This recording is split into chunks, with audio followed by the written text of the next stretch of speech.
Welcome back to another episode of Simple Robotics, the podcast. I'm your host, Monique. You can find me on all social media platforms at Simple Robotics. And this is a podcast exploring the animation industry one episode at a time. Today, we're going to be reviewing the animated feature film, Vivo.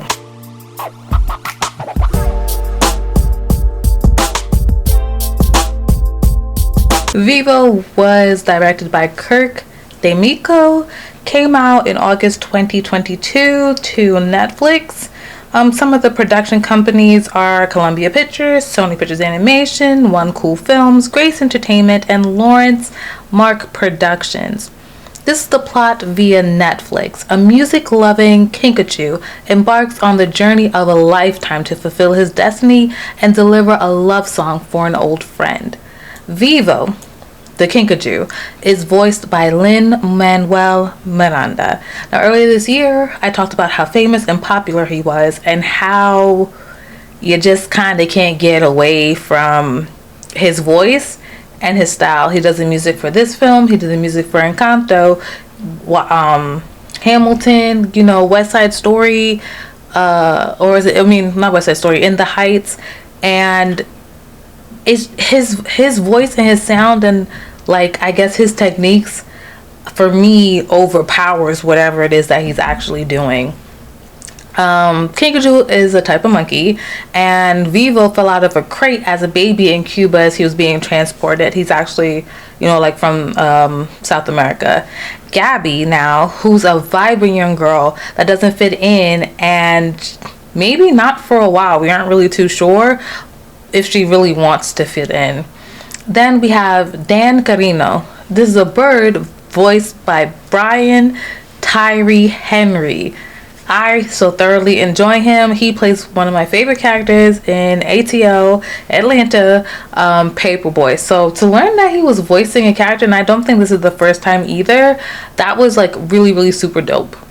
Next we have Marta, who is voiced by Gloria Estefan, and she's a Cuban singing artist who reaches out to Andres to basically say it's been a long time, a really long time, Marta, and she invites him to perform with her. Similar to Chico and Rita, Marta and Andres have a story where they had a budding romance, and Martha's career took her away from Cuba to the States to become a superstar, and Andres, much like Chico, stayed in Cuba. Chico eventually left Cuba, but Chico returned to Cuba and just I guess was boring. Andres is an Afro-Cuban musician that takes in Vivo and performs with Vivo on the streets of Cuba. I don't want to give this away. That was a major spoiler. I thought about it and I was like, nah, I actually don't want to give it away. So the visual style is Sony Pictures Animation. I think it's a pretty generic standard 3D CG animated look. However, the character designs are a bit odd only because they pushed their facial features so close together to the center and kind of made them small and stuff like that, and that was a little strange for me. And then the body proportions were exaggerated in my opinion in a way that wasn't super flattering, or charming, I should say. The torsos were really long, which is not abnormal in cartoons, but the lower half was short and very, very stocky. So for me, I felt they didn't move too much to accommodate their physiques per se. But anywho, I really enjoyed the 2D animated moments of this film, and that was when in the beginning they were singing this song called It's Not Too Late, and that's when Andres is expressing his excitement to be reunited with Marta and to tell her how he's felt all these years. I really enjoyed the song. There's not too much to say about the animation style. Like I was just mentioning, they don't really lean into the fact of the way these people are proportioned. So the style isn't as wacky and slapstick as Cloudy with a Chance of Meatballs. It's more realistic for the most part.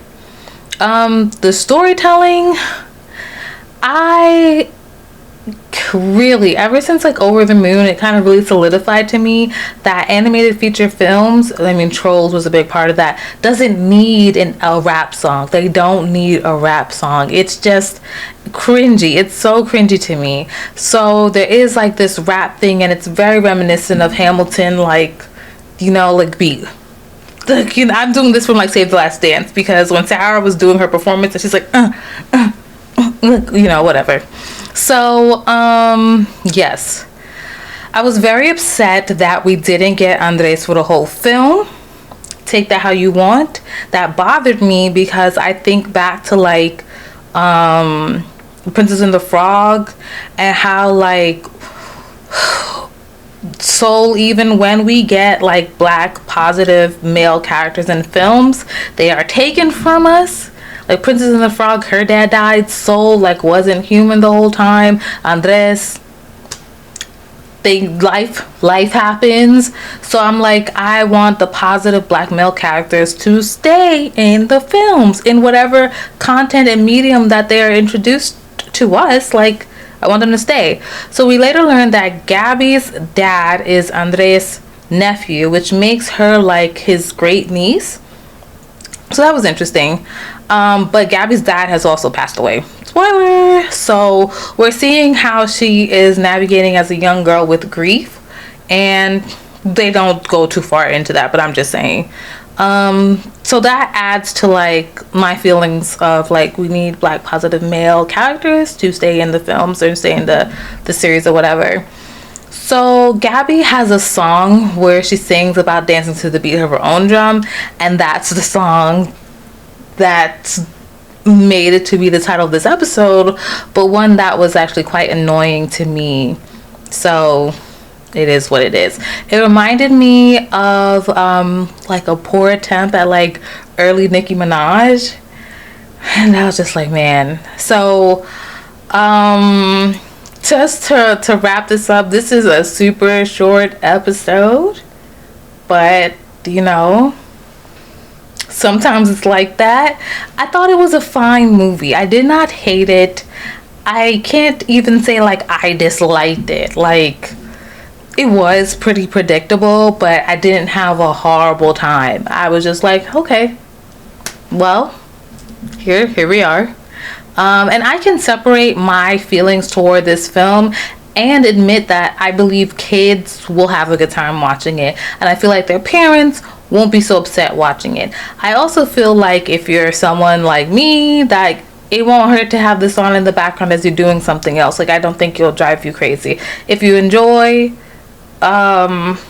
musicals, like, you should have fun with this should be fine, you know.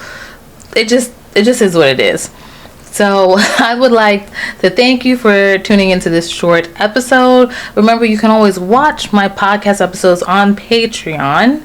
I'm posting a lot on YouTube. You can go back and see previous episodes that you may not have been able to watch because you didn't have Patreon access, or you can check out some live streams and other random things and exciting things that I'm doing over there on the YouTube channel. Just, you know, comment and subscribe. If you watched Vivo, what did you think about it?